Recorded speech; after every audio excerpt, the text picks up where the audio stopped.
మీ తెలుగు నేస్తం Telugu stop app వెంటనే play store, app store లో డౌన్లోడ్ చేసుకోండి. ప్రతిక్షణం అన్ని తెలుగు వార్త విశేషాలతో పాటు మీ లోకల్ ప్రాంత వార్తలు కూడా సులభముగా తెలుసుకోండి. తెలుగు సినిమా ఇండస్ట్రీలో యంగ్ రెబల్ స్టార్ గా తనకంటూ మంచి గుర్తింపును సంపాదించుకున్న ప్రభాస్ చాలా తక్కువ సమయంలోనే స్టార్ హీరోగా ప్రత్యేక హోదాని సంపాదించుకున్నాడు. ఇక ఇదిలా ఉంటే ప్రస్తుతం ఆయన పాన్ ఇండియా రేంజ్ లో వరుస సినిమాలు చేస్తూ ముందుకు దూసుకెళ్తున్నాడు. ఇక రీసెంట్ గా సలార్ సినిమాతో ఒక ప్రభంజనాన్ని సృష్టించాడనే చెప్పాలి. అలాగే ప్రభాస్ ఈ సంవత్సరంలో 2 సినిమాలతో ప్రేక్షకుల ముందుకు రాబోతున్నాడు. మారుతి డైరెక్షన్ లో వస్తున్న రాజాసాబ్ అలాగే నాగ్ అశ్విన్ డైరెక్షన్ లో వస్తున్న కల్కి సినిమాలతో ఈ సంవత్సరం ప్రేక్షకులను పలకరించడమే కాకుండా ఇండస్ట్రీ రికార్డులను కూడా తిరగరాయాలనే ఉద్దేశ్యంలో ప్రభాస్ ఉన్నట్లుగా తెలుస్తుంది. ఇక ఇప్పటికే ఈయన చేస్తున్న వరుస సినిమాలు సూపర్ డూపర్ సక్సెస్ లను అందుకుంటున్నాయి. ఇక ఇదిలా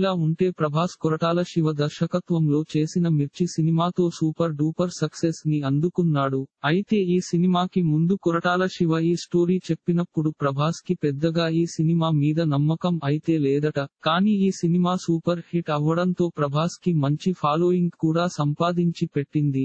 అయితే ప్రభాస్ కి నమ్మకం లేకపోయినా కూడా కొరటాలకి ఇచ్చిన మాట కోసమే ఈ సినిమాని చేశాడు. కానీ అప్పటివరకు ప్రభాస్ కెరియర్ లోనే ఆ సినిమా బిగ్గెస్ట్ హిట్టుగా నిలవడమే కాకుండా ప్రభాస్ కి ఒక కొత్త ఫాలోయింగ్ సంపాదించి పెట్టిందనే చెప్పాలి. ఇక మొత్తానికైతే ప్రభాస్ కెరియర్ లో ఒక బెస్ట్ మూవీగా మిర్చి సినిమా నిలవడం నిజంగా గ్రేట్ అనే చెప్పాలి. ఇలాంటి మరిన్ని తెలుగు వార్త విశేషాలు కోసం ఛానల్ కి సబ్స్క్రైబ్ చేసి గంట నొక్కడం మర్చిపోకండి. ఈ వీడియోని తోటి మిత్రులకి షేర్ చేయండి. మీ అభిప్రాయాన్ని కామెంట్ లో తెలపండి.